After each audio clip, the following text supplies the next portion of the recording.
आप करियर के एक ऐसे स्टेज में हैं जहां पे जॉब चेंज करना चाहते हैं या फिर इंडस्ट्री ही चेंज करना चाहते हैं, पूरा स्विच करना चाहते हैं, एक नया कुछ जीवन में लेके आना चाहते हैं और आपके दिमाग में आ गया कि पैशन के लिए काम करना है। अभी तक जॉब करके थक चुके हैं, कुछ नया ऐसा करना है जो आपको एंजॉयमेंट से भर दे। ये सोचना बहुत एक्साइटिंग है, करने में चैलेंजेस आते हैं।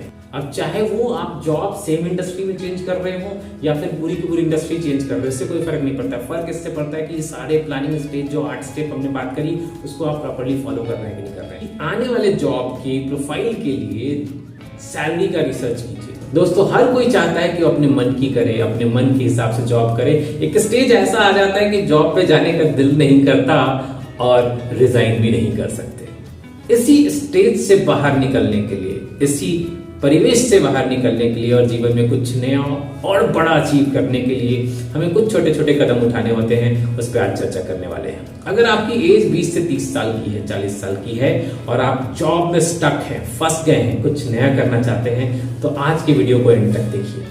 मुझे पक्का यकीन है कि आप कुछ न कुछ ऐसे पॉइंट जरूर इससे अचीव करेंगे जो आपके माइंडसेट को बदलने में हेल्प करेगा, जो आप प्रोफेशन को चेंज करने में हेल्प करेगा और आपके मन मुताबिक काम करने में हेल्प करेगा।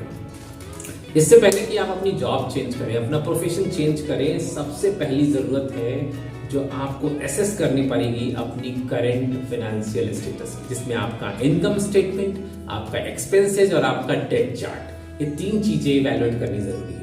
इनकम का मतलब होता है कि वो कौन से सोर्सेज है जहां से आप कमा लेते हैं, यानी आपके पास पैसा आता है।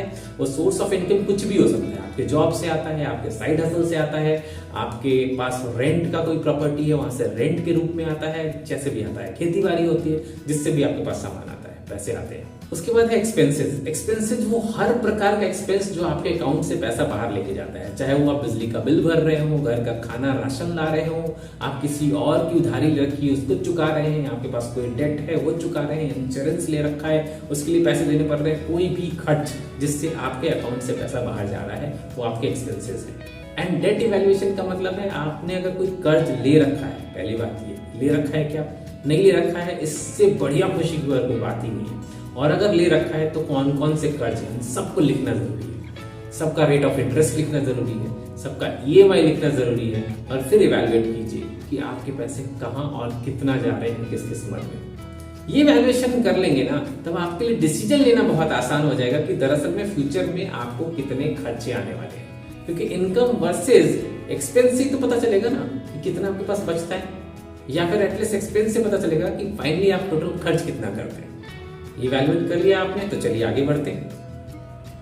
अब आपको देखना है कि फाइनली कोई भी एक्शन लेने से पहले आपके पास कितनी सेविंग है, क्या कुछ सेविंग है आज की डेट में। ज्यादातर जॉब प्रोफेशनल की सबसे पहली प्रॉब्लम यही होती है कि सेविंग तो कुछ होता ही नहीं है। हर महीने 1 तारीख को पैसा आता है और 30 तारीख को खत्म हो जाता है, इनफैक्ट 30 तारीख से पहले ही खत्म हो जाता है।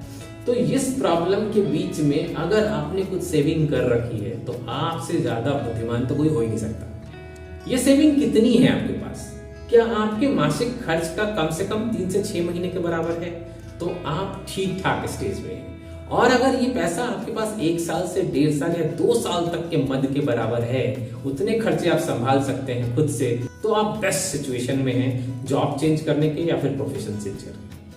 अगर इस सिचुएशन में आप नहीं है, आपके पास बिल्कुल ही पैसे का बैकअप नहीं है, तो सबसे पहला एक्शन प्लान तो यही है कि आज से ही पैसा जोड़ना शुरू कीजिए और जितनी जल्दी हो सकता है 3 महीने से 6 महीने का पैसा जोड़िए। क्योंकि अगर आप जॉब चेंज करने वाले हैं, प्रोफेशन चेंज करने वाले हैं, तो आपको पता नहीं है कि चेंज करने के बाद आपको क्या सैलरी मिलने वाली है, बढ़ के मिलेगी, कम होके मिलेगी, नहीं मिलेगी, कितनी मिलेगी, कब मिलेगी, कुछ भी नहीं पता है। तो आपके पास 6 महीने का राशन पानी तो होना ही चाहिए।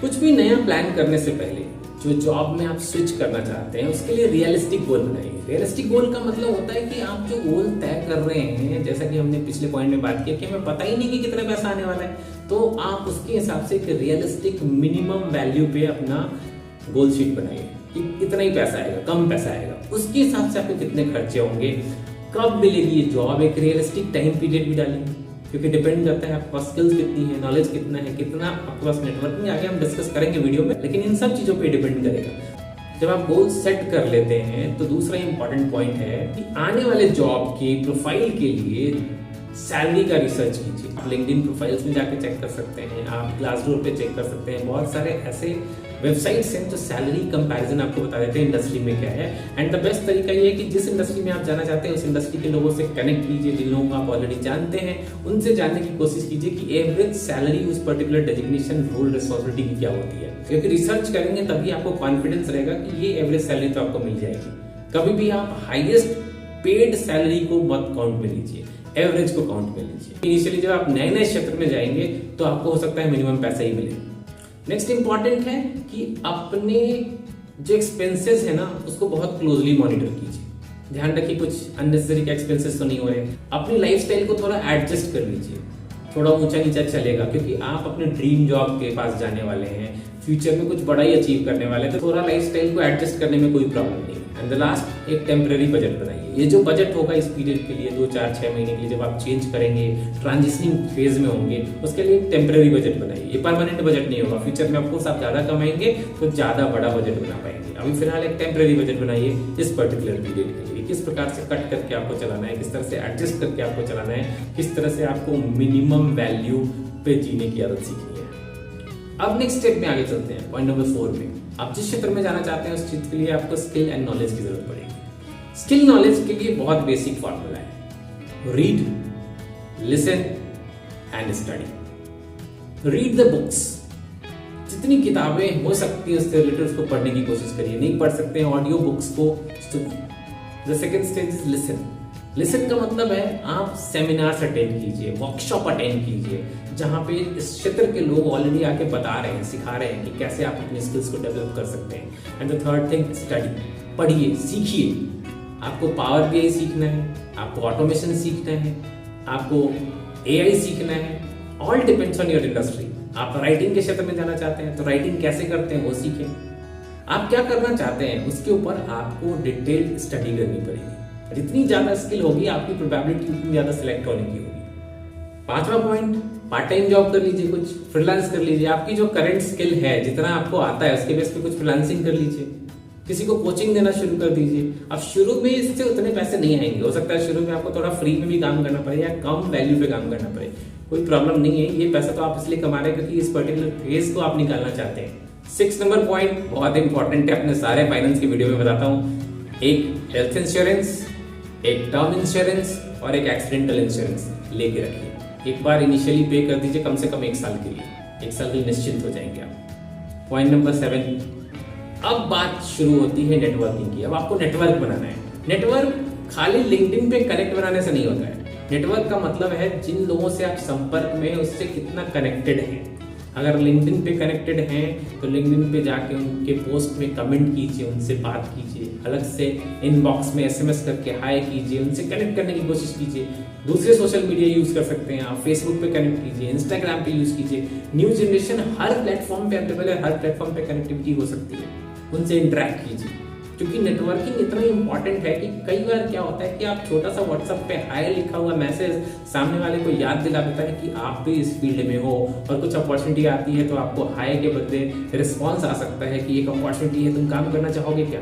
क्योंकि फास्टर कम्युनिकेशन हो जाता है उस केस में। अदरवाइज वो पहले नौकरी पोर्टल पे जाएगा, फिर नौकरी पोर्टल से आपके पास आएगा, उसमें हजारों लोग उस पर घुसेंगे, पता नहीं किसका होगा नहीं होगा। लेकिन अगर आप इंटरनल लोगों से कनेक्टेड हैं, उनसे फटाफट व्हाट्सएप में आपके पास मैसेज आएगा, आप रिज्यूमे भेजेंगे, डिस्कशन होगा, आप आगे मूव हो जाएंगे। And the point number 8 which is most important, goal sheet तैयार कीजिए टाइमलाइन के साथ। Short term goal, long term goal.